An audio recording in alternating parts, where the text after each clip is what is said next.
Sebanyak 15 juru parkir liar ditangkap dalam razia juru parkir liar yang digelar petugas gabungan Dinas Perhubungan Satpol PP dan Polisi Lalu Lintas Jakarta Barat.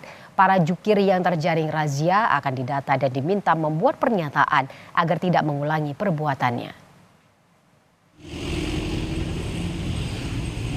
Petugas gabungan dari Dinas Perhubungan, Satpol PP dan Satlantas Jakarta Barat menyasar minimarket di sejumlah wilayah di Jakbar.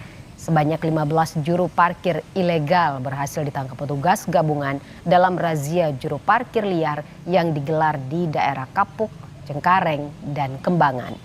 Mereka langsung digelandang petugas ke kantor Sudinhub Jakbar dan didata oleh petugas Satpol PP. Para jukir liar ini diminta membuat surat pernyataan untuk tidak lagi menjadi juru parkir liar di minimarket.